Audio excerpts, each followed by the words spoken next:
So if you guys are a little older like me, maybe you don't know what's going on with Gen Z, and I know I really don't know what's going on with them. I know I'm a millennial, they're Gen Zers. We don't really see eye to eye. We butt heads a little on a lot of things I've noticed. No real fights or anything, but a lot of differences in opinion. So I stumbled across this guy's channel, and I'm going to give him some props here because he's a small channel like mine. PacMan RJ seems like a nice guy, young guy, 25, and he kind of explains a little bit of what's going on with Gen Z. Some of it I get, some of it I don't get. It's a short video. Let's watch it together and see what everyone thinks. All right, we got breaking news this morning, guys. Apparently Gen Z does not want to exist anymore in this world, and instead of working, they are doing absolutely nothing. So guys, I found this article online from Fortune, and not 4chan, Fortune, like the magazine or something like that. And yeah, they're talking about Gen Z not reaching adults' milestones, and they're seemingly out of reach, guys. So they talk about, people's savings and stuff like that. People. So he said something interesting there, not reaching adult milestones, and I've noticed that, and I've noticed a lot of Gen Zers to me seem like where I was when I was a teenager, like 10 years younger than them or 5 years younger than them or whatever. And it's strange to me. I mean, I'm not knocking them. I think there's a broader reason why things like this are happening. I don't know what it is. I'm not the kind of guy who likes to just diss a generation because we've all been dissed by the older generations. And I kind of try to come from a place of like, wow, I want to understand why. It's really strange to me. But I've definitely noticed that. And it could be, all this economy stuff, the inflation, the house prices. There's a lot of doom and gloom. But let's see what else he says here. Dropping out of the workforce, not be able to buy a house.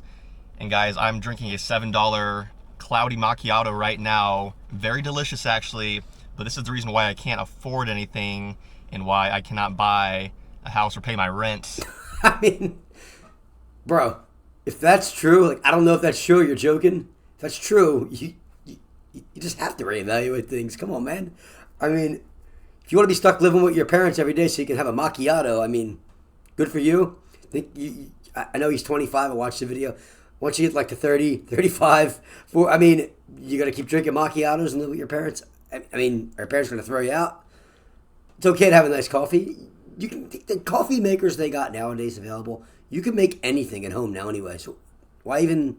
I'm not saying never have a $7 coffee. We all have, but I probably just drink regular coffee. But still, just make it at home if you can. Who cares?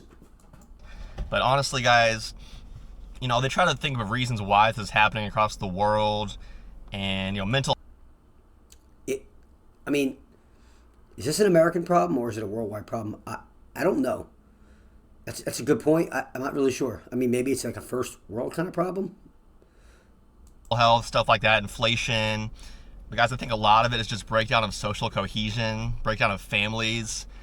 If you have no social network around you, people close to you, motivating you, supporting you, it's tough to go out things alone, like a lone wolf. I think this world's very isolated. I noticed this. So I go to the gym every day. I always have. I go with my brother. When we go in the gym, we talk.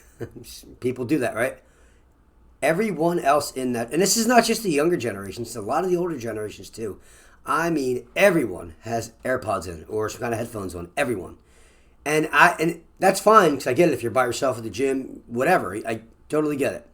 But here's the weird part. Even people who go together are always wearing them.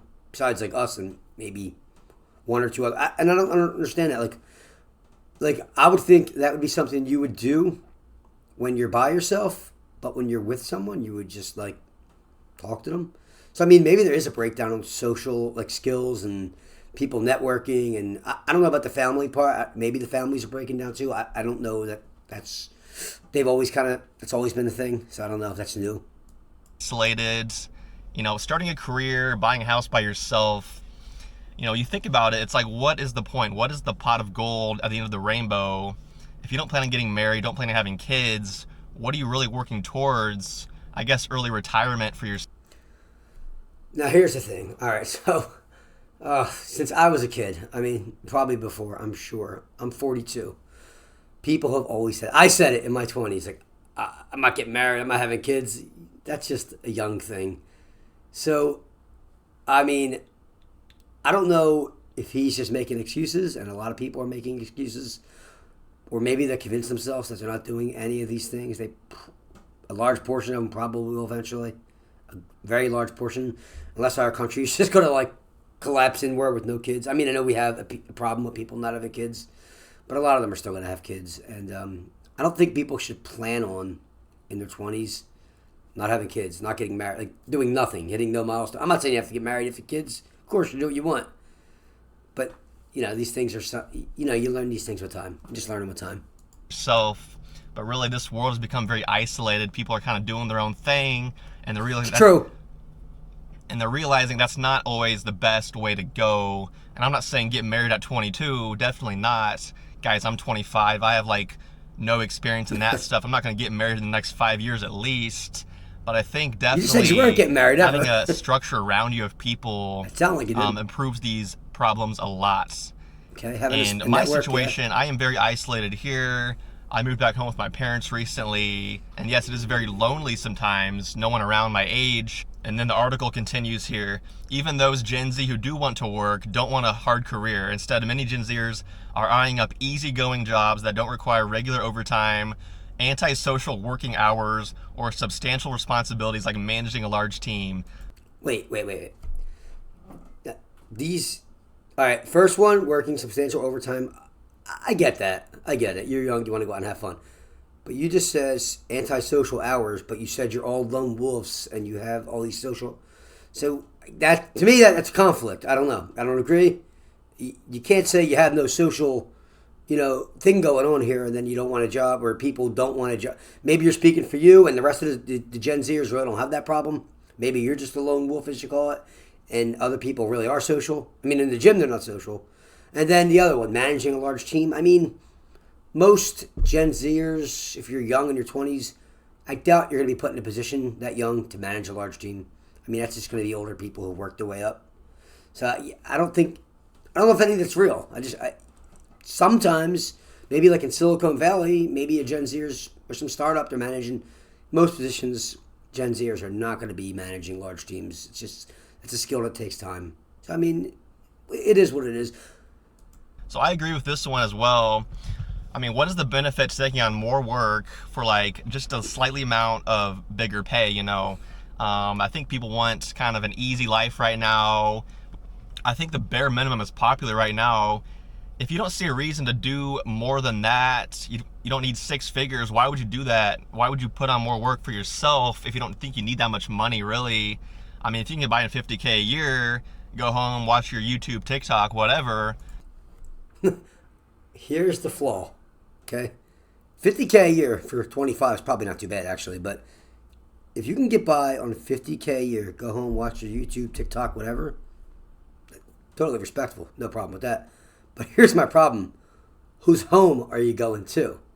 You can't expect to keep going to your parents' home. You're 25, you're 30, 35, because you want to get by on less. I mean, eventually they're going to throw you out. Your parents shouldn't have to support you into your 40s. Don't you think they deserve to enjoy their golden years? So, I mean, you got to suck it up, Buttercup. You know what I mean? Eventually, it's a saying, you got to do that. You're going to have to work hard if you want to have any nice things in life. I mean, that's how it is. You don't got to kill yourself. There's a line. You work hard, you play hard, You don't have to kill yourself. Nobody says you kill yourself, you play hard. You work hard. There's times when you gotta do what you gotta do, If you want to live you don't want to live in your parents' house for the rest of your life. That's just something I think, That's fine. Live your life like that. I don't think that should be a problem. Not striving for more always. I know the boomers say, don't settle for less. Always get what you deserve. But really, I mean, if you feel like you're... Wait. He has a problem with boomers. I don't know if it's boomers saying that. Get what you deserve? I mean, you should get what you deserve. I mean, if you're not getting what you deserve, you're a doormat. I've worked my way up. I deserve this much pay. I'll take less. You're just being used as a doormat, bro. You should not have that mentality in life. You do not want to be a doormat, because if you're a doormat for a little bit of time, you'll be a doormat forever. So I have a huge, huge disagreement with you on that one. Maybe you don't have to work and kill yourself to get a little bit more money. I agree with that part. If it's a little bit more money and it's a lot more work, yeah, I get it. Hey, we all got our balance, in life, and that's totally understandable. but you should get what you deserve. What you deserve? I'm hoping you phrased that wrong because that's scary. That's scary. Needs are met, then I say go for it. We could see homelessness rise in the next 50 years, definitely. That's going to be interesting to see in first world countries, all these homeless Gen Zers who are... Wow. So, wait. In the next 50... So this guy's 25. In the next 50 years, he'll be 75. So, as he's going into a senior, the way his outlook is right now, is he's going to be homeless. I mean, he's going to be homeless. I mean, that's a pretty bleak outlook, guys. And I'll tell you what, in a first world country, I'm going to tell you what, if our working class and aging populations are all homeless, or there's a lot of them, we're not going to be a first world country. That's just a fact. We're going to de-evolve into a third world or just a poverty-stricken nation. So I hope he doesn't really have this outlook. I think there's a lot of despair in Gen Z right now, and I think that's what we're hearing. And I think maybe it's not being expressed right. I hope these guys, as the older generations start to retire and they can start filling in these entry-level jobs and things like that, I hope they start to recognize, like, hey, doing something for 8 hours a day or whatever, it's not the worst. It's no one's idea of... No one loves it, sure. But these are the things you're going to have to do to support yourself, unfortunately. Who are not working. Guys, that's it for this little short video. I'm going to finish my cloudy macchiato on a Sunday morning, and this thing is iced. It's really nice. It's hot in this car right now, so this is really refreshing. Guys, thanks for watching the channel. Thanks for all the support. I appreciate it, and have a great day. All right, so I just want to ask anyone out there watching this, let me know your thought on this. If you're a Gen Zer, if you're a millennial, if you're older than that Gen X or whatever. I mean, I just think that these people, maybe they sound like there's a little bit of despair. They feel like there's no way out, and I think they just kind of quit. They don't want to work hard because they feel like it's not going to pay off. And to some degree, I agree, because like housing, if I was younger right now and I had to get a house, my first house, I don't know how I'd do it. Prices are up, the rates are up. Usually if the prices are up, the rates are kind of down. And when the rates go up, prices go down. They're both up. It's tough. It's a tough world, man. Very tough world to start off in. It's hard to break into a lot of careers. I get it. This guy's trying to apply for jobs. I give him credit. But when you're young, you should be working hard and playing hard. And that's part of the beauty of life. Like, you appreciate the play hard moments when you work hard. If you don't work hard, you don't like do much, you just sloth around, you're not going to appreciate the fun moments either. It's just, that's the way life is, man. I wish this guy luck and all you younger guys out there luck. And let me know, everyone, no matter what generation you are, what you think of this. And peace out.